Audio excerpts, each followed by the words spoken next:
இங்கே இந்த அம்மாவுக்கு கண்டினியூஸா ப்ளீடிங் ஆயிட்டு இருக்கு. ஆனா அதை அவங்க கண்டுக்காம தொடர்ந்து வீட்டுல இருக்க வேலைகள்லாம் செஞ்சிட்டு இருக்காங்க.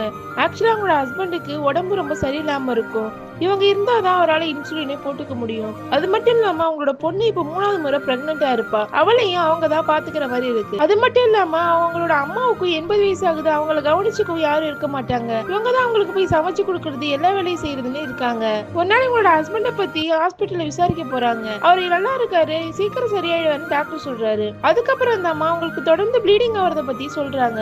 இது கேட்டது டாக்டர் ஷாக் ஆகி கூப்பிட்டு செக் பண்றாரு. செக் பண்ணி பார்த்தா அவங்களுக்கு ரொம்ப சிவியரா கர்ப்பப்பையில பாதிப்பு ஏற்பட்டிருக்கும். உடனே கர்ப்பப்பையை நீங்க நீக்கலாம் உங்களுக்கு பெரிய அளவுல பிரச்சனை வரும், சீக்கிரமா நீங்க ஆபரேஷன் பண்ணிக்கங்கன்னு டாக்டர் சொல்றாரு. அதுக்கு அவங்க என்னால இப்ப ஆபரேஷன் பண்ணிக்க முடியாது, ஏன்னா என்னோட பொண்ணு, என்னோட ஹஸ்பண்ட், என்னோட அம்மா எல்லாரும் என்ன நம்பிதான் இருக்காங்க, அப்புறம் அதை பாத்துக்கலாம் சொல்லிட்டு அங்கிருந்து அவங்க கிளம்பி வராங்க. இப்போ வீட்டுக்கு போறாங்க. வீட்டுக்கு போனா அவங்களோட பொண்ணுக்கு 3வதா குழந்தை பிறந்திருக்கு. அதை பார்த்தது அவங்களுக்கு ரொம்ப சந்தோஷமாயிடுது. நைட்டு ஃபுல்லா கண்ணு முழிச்சு அந்த குழந்தைய இவங்க தான் பாத்துக்கிறாங்க. இப்ப அவங்களுக்கு வாழ்க்கையே வெறுத்துடுது. வாழ்க்கை முழுக்க குழந்தைங்களையும் கணவரையும் இப்ப பேர குழந்தைங்க நம்மளே பாத்துக்கிற மாதிரி இருக்கு. வாழ்க்கைய ரெஸ்ட் இல்லாம இருக்கேன்னு அவங்க வெக்ஸ் ஆகி சூசைட் பண்ணிக்கலாம்னு போறாங்க.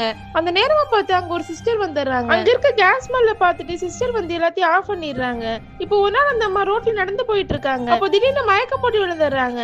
அதுக்கப்புறம் ஹாஸ்பிட்டல்ல சேர்த்துறாங்க. அவங்களுக்கு ஆபரேஷன் நல்லபடியா நடந்து முடிஞ்சிடுது. இப்ப அந்த ஹாஸ்பிட்டலுக்கு அந்த சிஸ்டர் வந்து உங்க அம்மா பாத்துக்கிறதுக்கு ஒரு கேர்டேக்கர் அரேஞ்ச் பண்ணிட்டோம். அதுக்கப்புறம் அவங்க ஹஸ்பண்ட பார்த்து இதுக்கப்புறம் நீங்களே எப்படி ஊசி போறதுன்னு கத்துக்கங்க. அதுக்கப்புறம் அவரோட பொண்ணை பார்த்து இனிமே உங்களோட குழந்தைகளை நீ தான் பாத்துக்கணும், அவங்களால இன்னும் 2-3 வாரத்துக்கு வர முடியாது, இது உனக்கான டைம், நீ போய் உன் குழந்தைய பாத்துக்கன்னு சொல்லி அந்த பொண்ணு அங்க இருந்து அமுச்சு விடுறாங்க. அவங்க மயக்கப்பட்டு விழுந்ததுக்கு அப்புறம் தான் அவங்களுக்கு ஒரு விஷயம் புரிய வருது. தன்னை நம்பி தன்னோட குடும்பம் இல்ல, அவங்களுக்குன்னு கை இருக்கு, கால் இருக்கு, அவங்களுக்கான வேலைகளை அவங்களே செஞ்சுக்க முடியும்னு அவங்களுக்கு தோண ஆரம்பிச்சிடுது. அவங்க டிஸ்சார்ஜ் ஆகி வீட்டுக்கு வராங்க. அவங்களுக்கு முன்னாடி இருந்ததை விட இப்ப வாழ்க்கை ரொம்ப புதுசா மாறிடுது. வாழ்க்கை முழுக்க மத்தவங்களுக்காக உழைச்சது போதும், உங்களுக்காக கொஞ்ச நாள் நீங்க ரெஸ்ட் எடுக்கணும். இத பத்தி நீங்க என்ன நினைக்கிறீங்கன்னு ஒரு கமெண்ட் பண்ணிட்டு போங்க.